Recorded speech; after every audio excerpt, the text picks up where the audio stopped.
이제 출애굽기의 마지막 본문입니다. 출애굽기의 마지막 장면에서 우리는 드디어 여호와의 영광이 성막에 충만케 되는 것을 볼 수 있습니다. 먼저 17절부터 33절 말씀입니다. 둘째 해 첫째 달 곧 그 달 초하루에 성막을 세우니라. 모세가 성막을 세우되 그 받침들을 놓고 그 널판들을 세우고 그 띠를 띄우고 그 기둥들을 세우고 또 성막 위에 막을 펴고 그 위에 덮개를 덮으니 여호와께서 모세에게 명령하신 대로 되니라. 그는 또 증거판을 궤 속에 넣고 채를 궤에 꿰고 속죄소를 궤 위에 두고 또 그 궤를 성막에 들여놓고 가리개 휘장을 늘어뜨려 그 증거궤를 가리니 여호와께서 모세에게 명령하신 대로 되니라.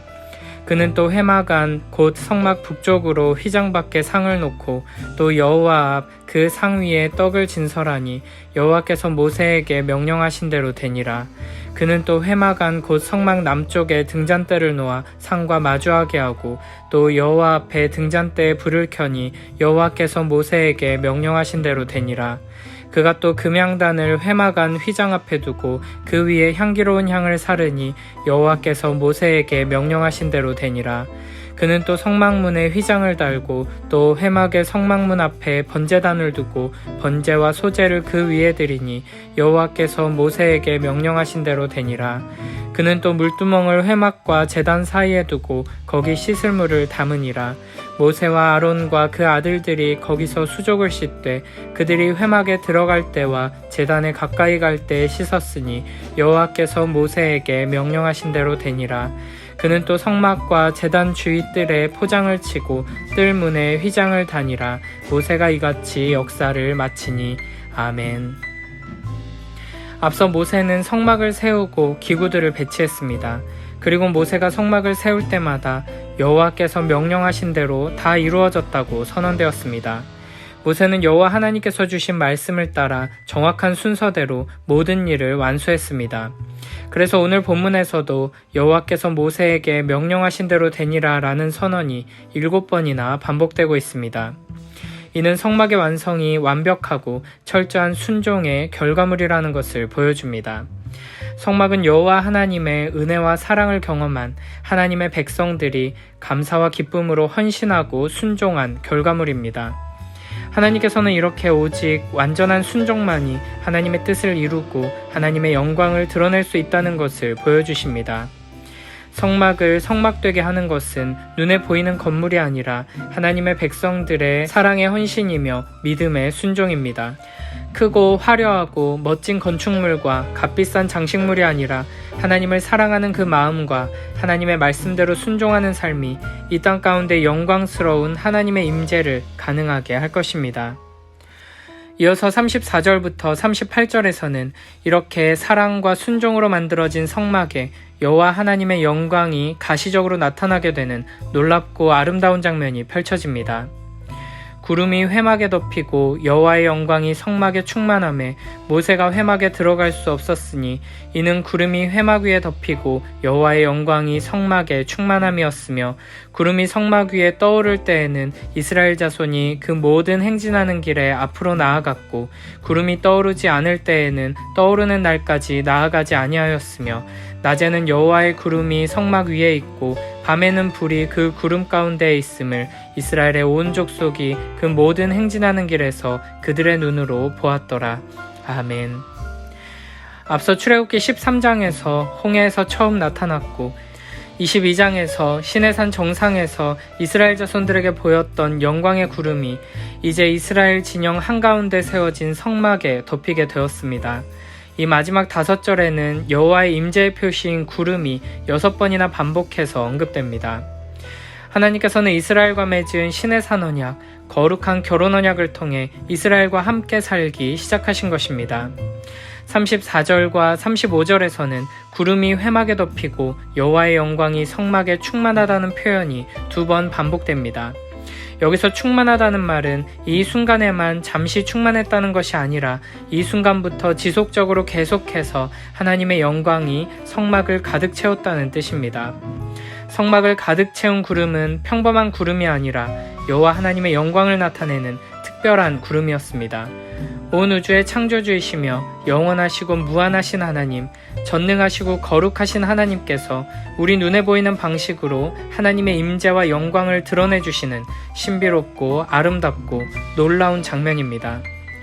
이스라엘 백성들은 애굽에서 엄청난 재앙들을 경험했고 하나님께서 모세를 통해 홍해를 가르시는 일도 경험했습니다. 이후 구름기둥, 불기둥으로 보호하시고 인도하시는 일과 하늘에서 만나와 메추라기를 내리셔서 먹이시는 일, 반석에서 물이 나오게 하시는 일 등 놀라운 하나님의 역사를 경험했습니다. 그 중에서도 모세는 하나님을 친히 대면하여 하나님의 말씀을 들었고 주의 영광의 지나가심을 보기도 했습니다. 그런데 이제 완성된 성막에 하나님의 임재의 구름이 덮이고 하나님의 영광이 성막에 충만하게 되자 35절에 모세가 회막에 들어갈 수 없었다고 말합니다. 하나님과 그토록 친밀하게 교제하던 모세마저도 성막에 가득한 하나님의 영광에 두려워하며 함부로 들어갈 수 없게 된 것입니다. 이를 통해 우리는 성막에 임한 여호와 하나님의 임재, 성막에 가득한 영광이 일상적인 수준에서 신기하고 놀라운 정도의 일이 아니라는 것을 알아야 합니다. 성막에 가득한 구름과 하나님의 영광은 애굽에 내린 10가지 재앙이나 홍해를 가른 사건보다도 더 놀라운 일이었고 시내산에서 우레와 번개와 나팔소리와 함께 임재하신 사건보다도 영광스럽고 두려운 일이었습니다. 성막에는 그냥 구름이 아니라 여호와의 임재를 나타내는 구름, 그냥 영광이 아니라 여호와 하나님의 영광이 나타난 것입니다. 바울 사도는 하나님에 대해 디모데전서 6장 16절에서 이렇게 말합니다. 오직 그에게만 죽지 아니함이 있고 가까이 가지 못할 빛에 거하시고 어떤 사람도 보지 못하였고 또 볼 수 없는 이시니 그에게 존귀와 영원한 권능을 돌릴지어다. 아멘. 여호와 하나님은 가까이 가지 못할 빛에 거하시는 분이시며 결코 그 어떤 인간이나 그 어떤 피조물이라도 가까이 할 수 없는 분이라는 것입니다. 우리는 하나님의 크심과 높으심, 그 영원하시고 무한하시고 거룩하신 본질과 성품을 생각하며 여호와 하나님께서 이 완악하고 죄 많은 백성들 가운데 영광으로 임재하신 것이 얼마나 신비롭고 놀랍고 아름다운 일인지, 얼마나 큰 사랑이며 은혜인지를 기억해야 합니다. 마태복음 17장에서는 우리 주님께서 베드로와 야고보와 요한을 데리시고 산에 오르셔서 그들 앞에서 변화되시는 장면이 등장합니다. 2절에서는 예수님의 얼굴이 해같이 빛나며 옷이 빛과 같이 휘어졌다고 표현합니다. 그리고 제자들은 모세와 엘리야가 나타나 예수님과 함께 대화하는 것을 보게 되고 빛난 구름이 그들을 덮으며 구름 속에서 하나님의 음성이 들려오는 것을 경험하게 됩니다. 바로 이 장면에서 나타난 그리스도의 영광과 빛나는 구름이 바로 성막을 통해 이스라엘 백성들이 보고 경험한 하나님의 영광인 것입니다. 결국 성막에 임재하신 하나님의 영광은 예수 그리스도의 영광이라고 할 수 있습니다. 그리고 출애굽기의 마지막 장면을 통해 우리는 출애굽기의 모든 이야기가 결국에는 예수 그리스도에 관한 이야기였음을 다시 한번 확인하게 됩니다. 이스라엘 백성들이 애굽에서 나오던 날 죽임당한 유월절 어린 양은 우리 죄를 지고 죽으신 예수 그리스도를 나타냅니다. 또한 이스라엘 백성들은 홍해를 건너면서 예수 그리스도 안에서 세례를 받았고 광야를 지날 때 친히 길이 되신 분이 바로 우리 주 예수 그리스도이십니다. 그들이 먹은 만나는 바로 하늘에서 내려온 참떡이신 예수 그리스도를 상징했고 그들이 반석에서 나오는 물을 마셨을 때 그 반석은 바로 예수 그리스도를 의미했습니다. 성막과 그 안에 있는 모든 기구들 그리고 제사장의 옷 또한 예수 그리스도를 바라보게 하는 요소들입니다. 놋제단은 예수 그리스도의 십자가를, 물두멍은 우리의 죄를 씻으시기 위해 그리스도께서 흘리신 피를, 진설병은 우리의 일상의 모든 필요를 하나님 앞에 가지고 나아가시는 그리스도를, 등잔대는 우리의 생명이시며 빛이 되시는 그리스도를, 분향단은 우리의 유일한 중보자가 되시는 그리스도를, 속죄소는 자신의 피로 우리의 죄를 대속하시는 그리스도를 보여줍니다. 또한 대제사장의 옷은 하나님의 영광을 드러내는 하나님의 형상이신 예수 그리스도를 나타내며 하나님의 백성들을 어깨에 짊어지고 가슴에 품고 하나님께로 나아가시는 영원한 중보자 예수 그리스도를 상징합니다. 이렇게 출애굽기의 모든 이야기는 예수 그리스도에 관한 이야기인 것입니다. 이제 완성된 성막에 구름이 덮이고 여호와의 영광이 충만하게 되어 형용할 수 없는 광채로 빛나는 이 일은 예수 그리스도를 통해 성취되었습니다. 요한복음 1장 14절에서는 이렇게 말씀하십니다. 말씀이 육신이 되어 우리 가운데 거하심에 우리가 그의 영광을 보니 아버지의 독생자의 영광이요 은혜와 진리가 충만하더라. 아멘. 우리는 믿음의 눈을 들어 예수 그리스도를 바라봄으로써 이스라엘 백성들이 경험한 성막에 가득한 영광의 본질을 보고 만나고 경험할 수 있게 된 것입니다. 히브리서 1장 3절에서는 이는 하나님의 영광의 광채시요 그 본체의 형상이시라 그의 능력의 말씀으로 만물을 붙드시며 죄를 정결하게 하는 일을 하시고 높은 곳에 계신 지극히 크신 이의 우편에 앉으셨느니라 라고 말씀하십니다. 고린도후서 4장 6절에서 어두운 데에 빛이 비치라 말씀하셨던 그 하나님께서 예수 그리스도의 얼굴에 있는 하나님의 영광을 아는 빛을 우리 마음에 비추셨느니라 라고 말씀하십니다. 우리는 예수 그리스도의 얼굴에 있는 하나님의 영광을 아는 빛을 본 자들입니다. 우리가 믿음으로 나아갈 때, 하나님의 말씀을 붙들고 의지하며 나아갈 때 하나님께서는 우리 가운데 충만히 임재하셔서 놀랍고 아름다운 영광으로 함께 하실 것입니다. 매일매일 하나님의 말씀에 귀 기울이며 성경 말씀 속에서 예수 그리스도의 영광을 발견하고 삶의 걸음걸음마다 여호와 하나님의 임재를 경험하며 살아가는 복된 우리 모두가 되길 축복합니다. 이스라엘 백성들이 살아계신 하나님의 임재를 눈으로 직접 확인할 수 있었던 것처럼 지금도 변함없이 우리와 함께 하시는 하나님의 영광을 삶 속에서 경험하며 살아가는 복된 우리 모두가 되길 축복합니다. 이제 이스라엘 백성들은 하나님과 함께 동행하며 광야를 지나 약속의 땅으로 나아가는 영광스러운 출발을 시작합니다. 그래서 36절부터 마지막 38절에서는 이스라엘 백성들이 구름이 성막 위에 떠오를 때는 행진하고 구름이 떠오르지 않을 때는 나아가지 않았다고 말합니다. 그리고 여호와의 구름이 성막 위에 있으면서 밤에는 구름 속에 있는 불을 통해 이스라엘 백성들로 하여금 여호와 하나님의 임재를 두 눈으로 똑똑히 보게 하시고 그들을 보호하시며 인도해 주셨다고 말씀하십니다. 이제 하나님께서는 이스라엘 백성들 가운데 거하시며 이스라엘이 하나님의 백성다운 모습을 갖출 수 있도록 훈련하십니다. 계속해서 하나님을 바라보며 하나님을 의지하고 신뢰할 수 있게 하시는 것입니다. 하나님의 백성들은 결코 내 생각과 판단대로 움직일 수 없습니다.